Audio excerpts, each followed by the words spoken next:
जय हिंद। मैं शशिकांत शर्मा अपने चैनल पर आप लोगों का फिर से एक बार स्वागत करता हूं। आज का हमारा प्रसंग खासकर विद्यार्थियों के लिए है। यह एक मोटिवेशनल प्रसंग है जिसमें महात्मा गांधी द्वारा बताया गया है ऊर्जा के संबंध में। ऊर्जा अर्थात हमारे शरीर के अंदर जो मौजूद शक्ति है, महात्मा गांधी कहते हैं कि ऊर्जा हमारी जीवन शक्ति है। ऊर्जा को दिशा देना हमारा कार्य है। जैसा उसको हम दिशा देंगे उसी प्रकार से ऊर्जा कार्य करेगा। अगर हम उसे अहिंसात्मक तरीके से उपयोग में लाते हैं तो वह शक्ति दुगुनी हो जाती है। अगर हम उसे हिंसा में लगाते हैं तो वह आधी से भी कम रह जाती है और धीरे धीरे नष्ट होने लगती है। अर्थात जिस प्रकार से ऊर्जा के स्रोत होते हैं नवीकरणीय, अनवीकरणीय। नवीकरणीय का अर्थ यह होता है कि वह हमें फिर पुनः प्राप्त हो जाता है, और अनवीकरणीय का अर्थ होता है कि वह हमें पुनः प्राप्त नहीं होता है, वह एक समय के बाद समाप्त हो जाता है। तो हमारे शरीर की भी ऊर्जा उसी प्रकार से है। अगर हम लोग अहिंसात्मक तरीके से अपने ऊर्जा को खर्च करते हैं तो ऐसी स्थिति में वह नवीकरणीय का कार्य करता है। जैसे सूर्य का ऊर्जा रोज़ धरती पर आती है, उसी तरह से जो है हमारे अंदर का जो शरीर का ऊर्जा है, अगर हम लोग अहिंसात्मक रूप से अगर उसका उपयोग करें तो वह हमें फिर से प्राप्त हो जाएगी। किंतु अगर उसका उपयोग हम लोग अनवीकरणीय ऊर्जा की तरह करें, जैसे कि कोयला का उपयोग करते हैं, तो वह समाप्त हो जाता है। उसी तरह से हमारे शरीर की भी ऊर्जा एक समय समाप्त हो जाएगी।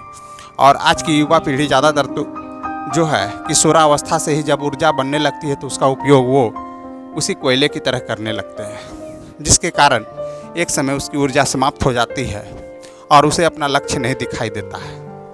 तो अगर आपको अपना लक्ष्य की ओर जो है बढ़ना है तो सबसे पहले अपनी ऊर्जा को सकारात्मक दिशा दिखाएं। ऊर्जा आपके अंदर जो है 13 वर्ष की उम्र से ही बनना आरंभ हो जाता है। 18 वर्ष होते होते आप ऊर्जावान हो जाते हैं, ऊर्जा से पूर्णतः लबालब भर जाते हैं। आपको चाहिए कि इस ऊर्जा को जो है एक सकारात्मक दिशा दे दें।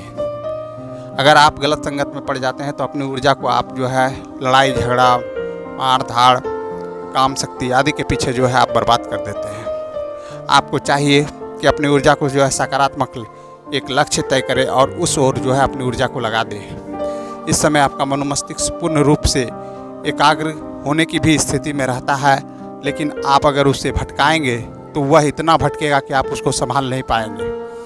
तो इस समय कोशिश कीजिए कि अपने मनोमस्तिष्क को भटकने नहीं दीजिए, क्योंकि इस समय इतना ऊर्जावान मस्तिष्क रहता है कि आपका मनोमस्तिष्क इतना भटकेगा कि आप उसको ढूंढते रह जाएंगे लेकिन वह मिलेगा नहीं। आप वापस एकाग्रता की स्थिति में नहीं आ जाएंगे। ऐसा कहने का मेरा अर्थ है कि आप वापस एकाग्रता को प्राप्त नहीं कर सकेंगे। इसलिए अपने मनोमस्तिष्क को एक सही दिशा दें, निर्देश दें और एक लक्ष्य दें। इस कार्य के लिए अपने गुरुजनों का और माता पिता का मदद लें। उनसे भी परामर्श करें कि आप जो है यह बनना चाहते हैं, क्या करना चाहते हैं, क्या यह सही रहेगा, यह गलत रहेगा, या आप कितने सामर्थ्यवान हैं, इसकी चर्चा भी करें। सुने सबका करें अपने मन का, लेकिन करें तो नैतिक कार्य करें। हमेशा यह बात जो है अपने अंदर जो है संजोए रखें कि हमें हमेशा उसी कार्य को करना है जो हमें अच्छा लगता है, लेकिन उससे किसी का बुरा ना हो, किसी को नुकसान ना हो। और उसके पश्चात अगर आपको कार्य सही लगे तो तुरंत आप कार्य की ओर लग जाए और अपनी ऊर्जा को उस पर उड़ेल दें।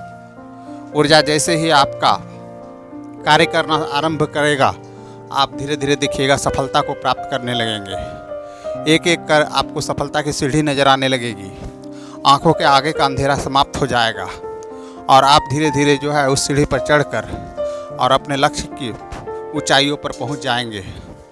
और उस समय आपको नज़र आएगा कि आपने इस समय का ऊर्जा को जो है किस प्रकार से उपयोग किया, जो आपको 13 वर्ष से 18 वर्ष के बीच में मिली। और इसी ऊर्जा के बदौलत आपको हम बता दें कि जितने भी महान से महान लोग होते हैं इसी ऊर्जा का उपयोग करते हैं। यह जीवन में एक ही बार मिलता है आपको 13 वर्ष से 18 वर्ष के बीच। बस आपको ज़रूरत है एक सही दिशा देने की। अगर आप दिशा देने में कामयाब हो जाते हैं तो निश्चित तौर से ही यह आपके लिए सकारात्मक रुख लेकर आएगा, आपको जो है ऊंचाई तक पहुंचाएगा, आपके लक्ष्य को दिलाएगा और इस प्रकार से आप एक सफल पुरुष कहलाएंगे। तो आशा है आप लोगों को यह वीडियो पसंद आएगी और ख़ासकर छात्रों के लिए यह बनाई गई है कि छात्र अपनी ऊर्जा का उपयोग सही तरीके से करे, सही संगत में रहकर करे।